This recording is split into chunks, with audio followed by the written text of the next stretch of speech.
Atkinson is at their season launch with one of their Origin stars. Yeah, that's right, Wally. I'm joined by Titans prop, Jared Wallace. Jared, thanks for your time tonight. The Titans made the finals in 2016. Last year, you finished second last. So what can fans expect for 2018? Yeah, mate, it was a disappointing season for us last year. You know, we were hoping to do a lot better, but, you know, the boys have been training since November 1, and they've been training hard, and, you know, they're raring to go, and, you know, the boys are really physically fit, and, you know, they're ready for round one, and I know there's a lot of excitement and joy that, you know, pre-season's over now, because, you know, pre-season's so hard and it's a long slog haul, but the boys are ready to face Canberra at home and just, you know, looking ready for that challenge. You personally will sit the first few rounds out serving a suspension. In spite of that, do you still want to play that enforcer role this year? Yeah, mate, no, my role won't change at all this year. It's disappointing I will miss those first two, you know, but it's exciting that, you know, round 3 I'll be coming back and I'll be ready to go and the body will be ready, and, you know, I've got a big game against St George up there, and, you know, they played some really good footy last year, and I'm just excited, and like I said, my role's not going to change at all, but it's going to be good.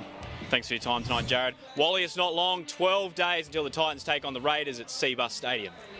Thank you, Michael. Let's hope it's a good season for the boys. Coming to you live from the Athletics Australia National Titles and Commonwealth Games selection trials here at Carrara Stadium, and I'm joined now by Athletics Australia board member and Olympic silver medalist John Severson. John, thanks for your time. Hundreds of athletes from around the country vying for selection, but there's not a lot of spots up for grabs, is there? No, not a lot of spots. Only 80 spots to represent their country at this year's Commonwealth Games, and look, it did great things for me, so you can imagine how these athletes are feeling this time around. And of course, from a local point of view, Sally Pearson is a huge attraction here. When can Gold Coasters expect to see her out on the track? Yes, it's going to be called Super Sally Saturday. So Saturday night she'll be out here. Make sure you come down, get your tickets at Ticket Tech. It's going to be action-packed all weekend. Thanks very much for your time. No doubt you'll be keeping an eye on the 400 metres. Thank you very much, John. As John said, there's tickets still available for tomorrow, Saturday and Sunday. 9 Gold Coast News. Listen, talk me through that. You underwent a fitness test before that game. You came on, you pulled off the two biggest plays of the game, massive tackle and match-winning try. How's it feel? Oh, it feels good. You know, playing with the girls and, you know, doing the test. I felt really not confident, but then the girls, they prepped me up and my ankle's fine now, so yeah, it was good. How'd it feel running that try in? Did you know, like, all you got to do is put it down and the game's yours? Yeah, I gave it my all and now my ankle's a bit sore. But yeah, it was good to have the girls back, and I'd do anything for them, yeah. And just talk really quickly through that tackle. New South Wales is sort of streaking down the sideline. They try and step inside. Is it all technique for you? You know exactly what you're doing, or do you think it's all a blur and it was a bit of luck? No, I just had my head down, eyes closed, and then opened my eyes, and yeah. Did you feel how big it was? Because on the replay screen, it was a really big tackle. I felt it on my shoulder and my whole body, but yeah. And how good does it feel playing for Queensland to beat New South Wales of all people? Oh man, it's really good. You know, we have a rivalry, and they put up they gave all their all, and our girls, we just, you know, we're fortunate to win against them, and yeah. Oh, what a try! Solid win first up. Feel pretty good about that? Yeah, it was a good win. I think obviously a lot of the boys haven't played 10s before, and to come away with a performance like that against a strong Pro team was really pleasing. You scored a ripper of a try, mate. Talk me through it. As a halfback, it is your job to back up, but yeah. You see Mac break the line. What do you think? Oh, well, I heard Codes, who was up prop on the inside. I said, mate, if he gets there and I don't, there's problems. So he called for the little grub, and I was lucky enough to score at the end of it. So I was pretty happy, yeah. You were just Johnny on the spot? Yeah, exactly that.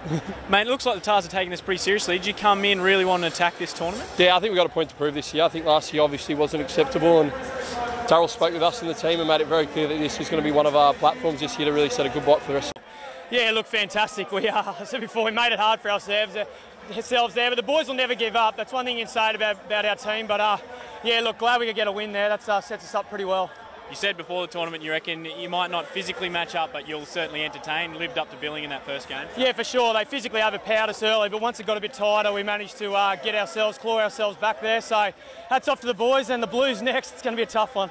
Second year in the tournament, mate. How have you found it? A little bit different? You're more experienced? Yeah, a little bit more experienced. You know a bit more what it's about, but still everyone's very green. You might play this once a year, so it's great. It's great entertainment and great to see so many people here so early. And good weather this year? Fantastic weather, mate. Much better than last year.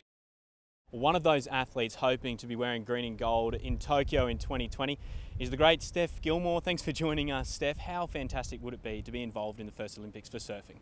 It would be incredible. I've watched the Olympics from such a young age and always loved the excitement, the nerves and the pressure and everything that goes into sport in the Olympics. And yeah, of course winning world titles is amazing, but to win an Olympic gold medal would be a whole new level.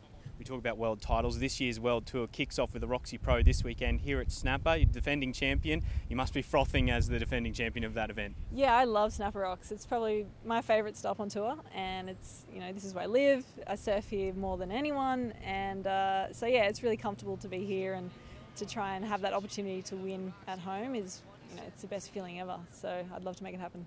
And the fire still burns inside. You've got 6 world titles. Love to grab more than that? Yeah, of course. If I can piece it together and have a great year, of course, we surf so many different places around the world and it is a long year, but yeah, I love being a gypsy that just travels and surfs, and if I can win a world title, then another one, then that'd be very special. It's the best job in the world. We wish you all the best this year, Steph. The Roxy and Quicksilver Pros kick off here at Snapper Rocks on Sunday. Include a special tribute to the late Dean Mercer. And Michael Atkinson has the details from the Gold Coast. Well, as the Coolangatta Gold enters its 17th year of competition, it's already attracted a record number of competitors. I'm joined by one of those competitors, a 4-time champion in Ali Day. Ali, you're going for the record of 5 wins. Does that play on your mind heading into competition on Sunday? Oh, it'd be really special, mate, if I came away with a 5th title. But yeah, we're standing on the beach where it's all going to happen on Sunday, and I think when I rock up down here on Sunday morning, I just got to turn up, go about my business and just break the race up, go about the process and stick to what I know and try not to get rattled. And if I can do all that, I'm really confident in having a good day out there. It's set to be an emotional day. Obviously, there's going to be a tribute to the late Dean Mercer, a minute's silence and paddles up for the great Ironman. Do you think that emotion will play into your hands or the competitors' hands at all? I think it will, mate. I think with that kind of stuff, Dean particularly, he was a good friend of mine, and I'm proud to know him and proud to call him as a friend. And I'm going to draw a lot of inspiration from that moment silence on Sunday morning, and I think it's nice to take that emotion in. He's going to be looking down on us all, and I know how much this race means to him, and it's really special to have that bond with someone like Dino. And I remember when the race first came back in 05, I think it was, and he put his hand up and started training for it. And a couple of years ago, I was still watching those clips of him training for motivation. So he meant an awful lot to a lot of people in our community, and it's going to be a really fitting thing on Sunday morning. Thanks, Ali. We wish you all the best on Sunday. It's set to be a massive day, a huge number of competitors. This man going for the record number of wins, and of course all the emotion around a tribute to the late Dean Mercer.